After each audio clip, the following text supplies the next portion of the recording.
My name is Eli M. In the service trip to Charleston for my fourth and final. Before I really get into my sermon, I have a question for all of you, actually, members of the congregation. Do you think that on our service trip, we do great things? This may seem like a weird way to begin a sermon, but I honestly want you to think about the answer before I tell you mine. It's a question I've been toying with spiritually since the very first service trip I went on. When I was younger, I went to the Unitarian Universalist Church, where I was told I could believe whatever I wanted to believe.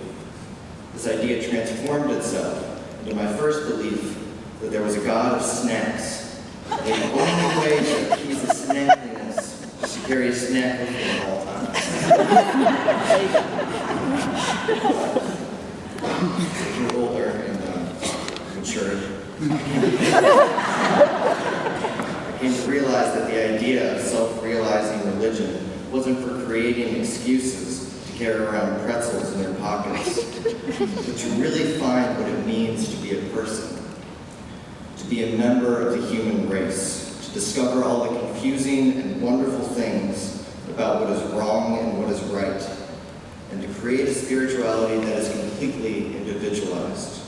And to me, this is important because I don't believe in an afterlife, but rather that what keeps people alive after death is memory.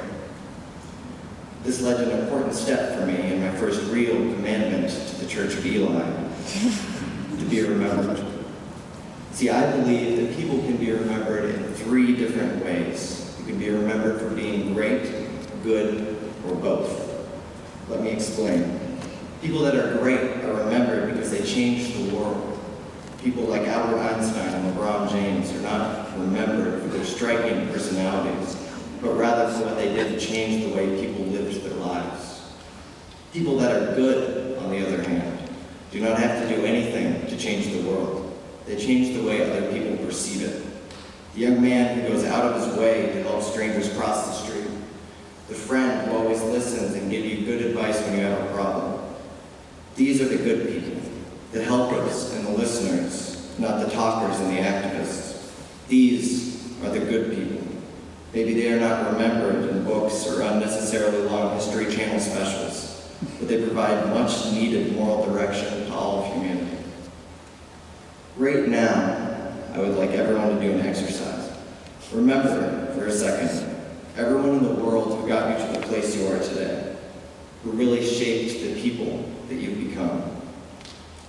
I may not be a telepath, but I'm willing to bet no one is going to church this morning because Albert Einstein convinced them it was the right thing to do. Don't get me wrong. Great people can inspire us to try to be better, to try to be great ourselves. But the people that teach us how to be nice, teach us how to respect others, guide us to find our own sense of morality, these are the good ones. The problem is, we desperately need more good people in the world, but everyone would rather be great. People see changing the world as the best way to leave a dent, that if you don't change the world in some way, then your life has lost its meaning.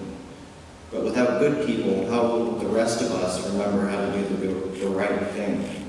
We are not just given a sense of right, we are not just given a sense of right or wrong. It's something we have to learn, just like everything else. But without teachers, morality becomes a thing of the past, clouded by dreams of creating the next iPhone at the expense of one's sense to do the right thing. That's where the service trip comes in. I asked you before if you thought what we did on the service trip was great. I do not. I think what we do on the service trip is good. To me, that is so much more important. We don't change the world on these trips, but I can guarantee that we change the way people see the world.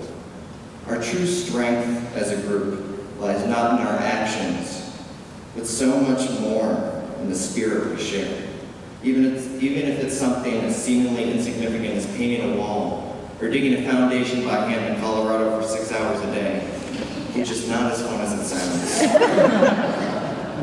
We don't complete our tasks like they're just jobs. We finish them like it might make the people around us see the world in a more positive way, because it really might.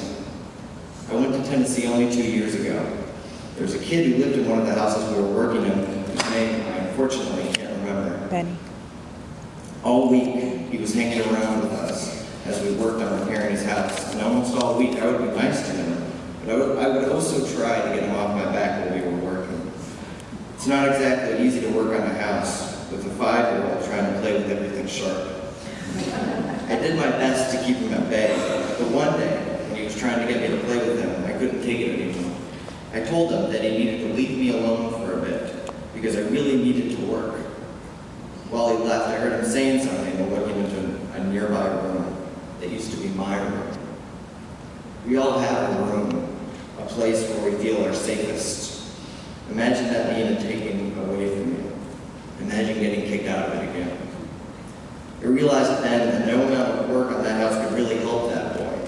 I could have built him 1,000 homes, but none of them would have really been his room. Anyone can build a house. It takes a good man to build a home. That's what the service trip is really about. Whatever type of work we're doing, no matter who it's with, we always find a way to spread good. Even on this trip, we were working behind the scenes at the restore. We would go out of our way to not only finish our repairs and our assigned tasks, but also something extra. We were painting upstairs. We decided to not only finish our painting job, but to also paint a mural on an open wall. It may have taken extra time to paint it, but that mural is what we are going to be remembered for. People on the mission trip leave a legacy of good wherever we go.